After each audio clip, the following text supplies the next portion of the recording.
Hello दोस्तों, आज हम पढ़ेंगे writ for enforcement of fundamental rights. Certain writs are provided in Indian constitution which we can enforce through writ in supreme court और high court. तो हम देख लेंगे रिट होता है क्या है। Writ are order given by court to uphold the fundamental rights of people. Writ are written order issued by the supreme court और द हाई कोर्ट। तो बेसिकली हमारे जो फंडामेंटल राइट्स हैं, जो हमारे लीगल राइट्स हैं, तो एक इंडिविजुअल दूसरे इंडिविजुअल के अगेंस्ट में क्लेम कर सकता है। लेकिन फंडामेंटल राइट्स हम किसके अगेंस्ट में क्लेम करते हैं? स्टेट के अगेंस्ट में क्लेम करते हैं, जैसे हमने आर्टिकल 12 में देखा था। और हम क्लेम कैसे करते हैं, कैसे पाएंगे अपने फंडामेंटल राइट्स? तो बाय वे ऑफ रिट पाएंगे। रिट इशू कौन करता है? सुप्रीम कोर्ट और हाई कोर्ट। तो सुप्रीम कोर्ट आर्टिकल 32 में इशू करता है रिट, और हाई कोर्ट आर्टिकल 226 में रिट इशू करता है। 5 तरह की रिट्स होती हैं। और रिट बेसिकली, रिट क्या होता है? फंडामेंटल राइट्स क्या होता है? Fundamental rights are restriction against on the state. तो बेसिकली जो एक इंडिविजुअल, कोई भी सिटीजन अपने फंडामेंटल राइट्स क्लेम करेगा तो किसके अगेंस्ट में क्लेम करेगा? स्टेट के अगेंस्ट में क्लेम करेगा। और कैसे क्लेम करेगा? रिट से क्लेम करेगा। अगर उसे सुप्रीम कोर्ट में जाना है तो आर्टिकल 32 में जाएगा, हाई कोर्ट में जाना है 226 में जाएगा।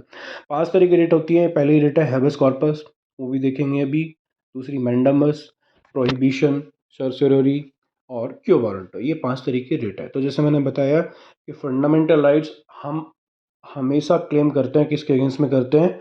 स्टेट के अगेंस्ट में करते हैं, चाहे वो स्टेट गवर्नमेंट हो, चाहे वो सेंट्रल गवर्नमेंट हो, पब्लिक अथॉरिटी हो या अदर अथॉरिटी हो। जैसे कि मैंने आर्टिकल 12 को पहले पढ़ाया हुआ है स्टेट की डेफिनेशन में। और स्टेट की डेफिनेशन में जो मैंने पढ़ाया था तो ये बताया था कि जो हमारे फंडामेंटल राइट्स होते हैं, वो फंडामेंटल राइट्स हम हमेशा ही हमेशा किसी A B C D E F से क्लेम नहीं करेंगे, किसी पर्टिकुलर इंडिविजुअल से। हम किससे क्लेम करेंगे? हम स्टेट से क्लेम करेंगे। अब स्टेट से क्लेम करेंगे तो करेंगे कैसे? हम एक रिट फाइल कर देंगे ऑनरेबल सुप्रीम कोर्ट या ऑनरेबल हाई कोर्ट के सामने। और वो रिट फाइल करने के बाद सुप्रीम कोर्ट के पास 5 वे होंगे और हमें फंडामेंटल राइट हमारे दिलवाएगा। उसमें पहली रिट होती है habeas corpus. Habeas corpus writ is issued by the court to bring a person in front of the court. ठीक है। तो हैबेस कॉर्पस बेसिकली क्या होता है? हैबेस कॉर्पस का मतलब बताओ, यू मे हैव बॉडीज। जब किसी पर्सन को अनलॉफुली डिटेन किया जाता है, डिटेन मतलब उसे पकड़ के और बंद करके किसी एक पर्टिकुलर प्लेस पे रख दिया और किसी को नहीं पता वो बंदा है कहाँ।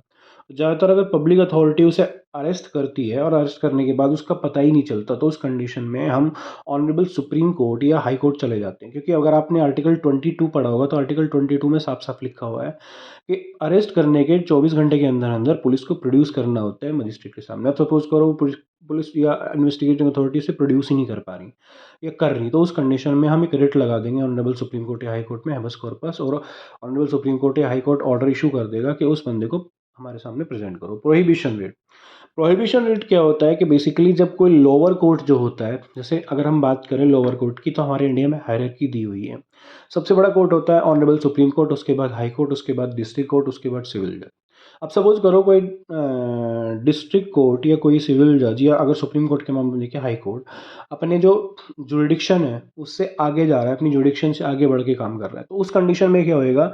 जैसे सपोज करो हम हाई कोर्ट जाते हैं कि सब जज साहब, जितनी ये लोअर कोर्ट है और ये पर्टिकुलर लोअर कोर्ट ना अपनी जुडिक्शन से ज़्यादा काम कर रहा है, तो उस कंडीशन में ज़्यादा काम कर रहा है और हमारे उससे हमारे फंडामेंटल राइट इन्फ्रिंज हो रहे हैं, हमारे फंडामेंटल राइट छीन रहे हैं। तो उस कंडीशन में वो हायर कोर्ट जो सुप्रीम कोर्ट है वो क्या करेगा? वो लोअर कोर्ट को प्रोहिबिट कर देगा उस केस को प्रोसीड करने के लिए, और उसे रोक देगा। इसीलिए हम बोल देते हैं रिट ऑफ प्रोहिबिशन। तो वो बेसिकली जब हायर कोर्ट लोअर कोर्ट को प्रोहिबिट कर देता है किसी कोर्ट केस को प्रोसीड करने के लिए, किसी केस को सुनने के लिए, तो उसे हम बोल देते हैं रिट ऑफ प्रोहिबिशन। थर्ड है इसमें सर्चोरी रिट।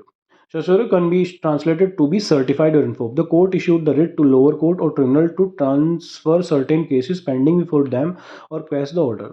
देखो, जब हम प्रोहिबिशन पढ़ रहे थे तो प्रोहिबिशन में भी एक ही चीज़ थी कि कोई लोअर कोर्ट अपनी जुडिक्शन एक्सीड कर जा रहा है। और सर्चोरी में भी क्या होता है कि कोई भी लोअर कोर्ट अपनी जुडिक्शन एक्सीड कर जा रहा है। लेकिन प्रोहिबिशन में क्या होता था कि ऑनरेबल सुप्रीम कोर्ट या honourable high court lower court को प्रोहिबिट कर देते थे कि भाई इस केस को मत सुनते, इस केस को ही खत्म कर दे। लेकिन सर्चोरी में क्या होता है? सर्चोरी में भी इस रिट में भी लोअर कोर्ट अपनी जुडिक्शन एक्सीड कर दे रहा है, लेकिन इस केस में क्या होएगा, ऑनरेबल हाई कोर्ट या सुप्रीम कोर्ट उस केस को उठाएगा और अपने यहाँ ट्रांसफर करा लेगा और वो बोल देगा अब मैं इसे सुन रहा हूँ। सुनने के बाद क्या करेगा, वो सर्टिफाई कर देगा या ये केस सही है या नहीं है, इसके आप या रीट्रांसफर कर देगा उसी कोर्ट को और बोल देगा इसे सुनो या खुद सुन लेगा। तो उसके बाद वो हमारे फंडामेंटल राइट हमें दिलवा देगा। इसलिए हम बोलते हैं टू बी सर्टिफाइड। तो पहले वाले केस में तो प्रोहिबिशन में तो ऑनरेबल जो हायर कोर्ट्स थे उन्होंने लोअर कोर्ट को प्रोहिबिट कर दिया, लेकिन सर्चोरी में प्रोहिबिट नहीं किया बल्कि उस केस को अपने यहाँ पे बुला लिया और सर्टिफाई कर दिया कि हाँ ये सही सुन रहे थे। क्यू वारंटो इसका लिटरल मीनिंग होता है what is your authority. Quo warranto can be translated by the what authority और warrant. Clearly it is issued by the court to prevent the usurpation of public officer when it violates the fundamental rights of the patient. Using this court, a court question the claim of individual the following। देखो कोई भी public officer है, कोई भी public officer है, DM, SDM, IPS, कोई भी पटवारी है, कोई भी पब्लिक ऑफिसर है, अगर आप ये क्लेम कर रहे हो ना कि वो आपके फंडामेंटल राइट्स आपसे छीन रहा है, तो आप एक रिट इशू करा सकते हो ऑनरेबल सुप्रीम कोर्ट से, क्यू वारंट।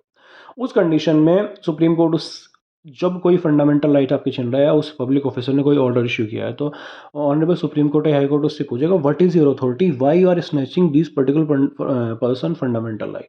तो अगर वो जस्टिफाई कर देगा कि जैसा ये ज़रूरी थे कुछ हमारे लिए ये ऑर्डर इशू करना, तो उस कंडीशन में वो कर सकता है। अदरवाइज ऑनरेबल सुप्रीम कोर्ट उससे बोलेगा व्हाट इज योर अथॉरिटी और उसके ऑर्डर को नल एंड वॉइड डिक्लेयर कर देगा और आपके फंडामेंटल राइट्स आपको मिल जाएंगे। तो बेसिकली जब ऑनरेबल सुप्रीम कोर्ट किसी पब्लिक ऑफिसर से पूछता है कि what is your authority, why are doing this act, तो that is quo warrant. Mandamus, mandamus का मतलब होता है टू मैंडेट। सपोज करो कोई मेरे से बोलता है कि आपको आज कॉन्स्टिट्यूशन पढ़ना ही पढ़ना है, तो वो मेरे को मैंडेट दे देता है कि आपको कॉन्स्टिट्यूशन पढ़ना है। सपोज करो कोई मेरे से बोल दे कि आपको आज सीपीसी पढ़नी पढ़नी है, तो वो बोल देता है टू मैंडेट द सीपीसी। ऐसे ही जब हम कोई पब्लिक ऑफिसर कोई अपनी ड्यूटी नहीं कर रहा होता, तो उस कंडीशन में हम कहाँ जाते हैं। कोई पहले वाले केस में क्या था, क्यों वारंटो में वो ड्यूटी तो कर रहा है, लेकिन ऑनरेबल सुप्रीम कोर्ट ने पूछ लिया आप ड्यूटी क्यों कर रहे हो क्यों वारंटो में। लेकिन मैंडामस में क्या होता है, जब वो अपनी ड्यूटी परफॉर्म नहीं कर रहा होता, तो उस कंडीशन में हम ऑनरेबल सुप्रीम कोर्ट या हाई कोर्ट के पास जाते हैं और बोलते हैं कि जज साहब this particular public officer is not performing his function, not performing his duty, तो please order him to perform his duty। तो उस कंडीशन में जज साहब उसे कहते हैं to mandate to perform his duty. तो इसलिए हम बोल देते हैं ये मैंडमस रिट हो जाती है। तो बेसिकली हमने अभी तक 5 रिट पढ़ी हैं। कौन कौन सी, हेबेस कॉर्पस, प्रोहिबिशन, सर्सोरी, क्रो वारंटो और मैंडमस। और जैसे कि मैंने बताया कि जब हम कोई फंडामेंटल राइट्स क्लेम करेंगे तो हम कैसे करेंगे, बाय वे ऑफ रिट ही करेंगे। और किसके अगेंस्ट में करेंगे, हमेशा हम स्टेट के अगेंस्ट में करेंगे। और आपको अगर ये डाउट हो रहा हो कि what is the meaning of state against whom we are claiming our fundamental rights, तो उसके लिए मैंने हमारी प्लेलिस्ट में एक वीडियो बना के अपलोड भी कर चुका हूँ, तो आप देख ले प्लीज़। ठीक है, थैंक यू दोस्तों, मिलते हैं कल नेक्स्ट वीडियो में जो भी टॉपिक होगा। Please subscribe my channel.